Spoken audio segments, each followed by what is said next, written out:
Fan যত electric line supply আছে সব সাপ্লাই আমরা দিতেছি। ফ্যানগুলো শুধু আমরা দিতেছি, যারা লাগতেছে যারা জাগো দিতেছি, যারা আবার তারপর ভাড়া লইতেছি এই হিসাবে। এখানেও অনেক কোম্পানি ঢুকছে, মিনিমাম 20টাই কোম্পানি কাজ করতেছে এখানে। আর মিনিমাম ফ্যান লাগে না মনে করেন আপনার 1000-এর উপরে না, এবার তো গরম বেশি এই কারণে লাগতেছে, শুধু গরুর জন্য নিতেছে, মানে গরু গরমের জন্য এই কারণে ফ্যানটি লাগাইতেছি আমরা। এখানে বেশিরভাগ যত হাটের কাজ সব বেশিরভাগ হলো গরুর জন্য ফ্যানটি ইউজ করা হয়, মানে গরুর তো গরম বেশি মানুষ হচ্ছে। আর গরুর মানে গরুর কারণে মানুষ হাঁটাচলা করলে তো গরম বেশি হয়ে যায়, কারণ ফ্যানটা লাগানো হচ্ছে, এখানে মনে করেন একটু বাতাস পাবে, ফ্যানও আরাম থাকবে, মানুষ আরাম থাকবে, বুঝছে। এখানে দিন হিসেবে হতে পারে, ঈদ পর্যন্ত হতে পারে, মানে এই হিসাবে ভাড়াটা হইতেছে। ফ্যান এখনো লাগানো শুরু করছে, এখনো শেষ করতে পারি নাই। এমনি অন্য সময় বড় বড় সরকারি কাজে ব্যবহার হয়। আমরা রাত দিন 24 ঘন্টা কাজ করি, দিনে মনে করেন 8-10টা 100-150 এরকম। আমার নাম মোহাম্মদ হুমায়ুন কবির। আমি হাটে কাজ করতেছি আমার জেনারেটর লাইনে, ইলেকট্রিশিয়ানের, আপনার ফ্যান, লাইট, বাস, তারপর আপনার প্যান্ডেল, এগুলোর ব্যাপারে আমাদের কাজ শুরু হয়েছে আরো 10-15-20 দিন আগের থেকে কাজ শুরু হয়েছে। এর আগে থেকে কাজ শুরু হয়েছে, কাজ এখনো চলতেছে, আর একটু কাজ কিছু বাকি আছে। আমাদের ফ্যান, লাইট যারা ব্যাপারীরা আসতেছে, লাইট চাচ্ছে, আপনার যারা প্যান্ডেল চাচ্ছে, তাদের এইসব দেওয়া হচ্ছে আর কি।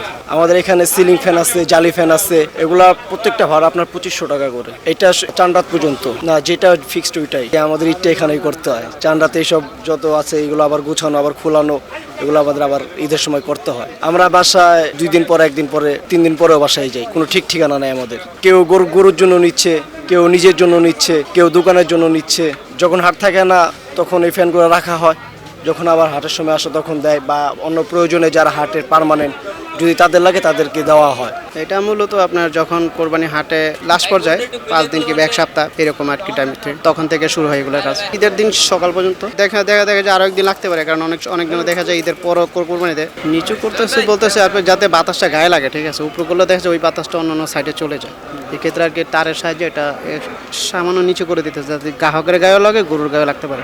এরকম সময় কোনো দুর্ঘটনা ঘটছে আপনাদের কাজ করতে যায় বা ইয়ে করতে যায়, আপনার তো অনেক লম্বা টাইম কাজ? না, এরকম হয় নাই। তারপর যদি হয় এটা তো আমরা দেখি, যেহেতু একটা জিনিস চেকের মধ্যে থাকে, অবশ্যই এগুলো হওয়ার কথা না। তারপরে তো দেখা যায় অনেক সময় হয়ে যায়, তারপর আমরা বিবেচনা করে যাতে যেটা ভালো করার জন্য ওইটা ঈদের দিনে কাজ করতে হবে। দেখা যায় অনেক সময় ঈদের পরের দিনে কাজ করতে হয়। ঈদটা যে আপনাদের মানে ফ্যামিলির সাথে থাকা হচ্ছে না, বা জিনিসটা কেমন লাগে? অ্যাকচুয়ালি এটা তো সবাই তো আর একরকম ঈদ হয় না, অনেক ক্ষেত্রে দেখা যায় কাজের ক্ষেত্রে এটা আমাদের হয় না, এটা ম্যাচিং করে নিতে হয় সবার সাথে। হ্যাঁ, এটা স্বাভাবিক। দেখা যায় আজকে এখানে লাগাইতে হয়েছে, উনি বলতেছে আমার ওইখানে লাগবে 5টা ফ্যান, উনি বলতেছে ওইখানে লাগবে 5টা ফ্যান, জাস্ট এখানে ঘুরে ঘুরে দেখতে হইতেছে আমাদের। গরু বিক্রি হওয়ার পর পর্যন্ত অনেক ক্ষেত্রে থাকে না গরু বিক্রি, অনেক সময় দেখা যায় এই হাটে 20টা গরু আছে ঈদের পরের দিন পর্যন্ত, তো দেখা যায় ওই ক্ষেত্রে অনেক সময় রাখতে হয়।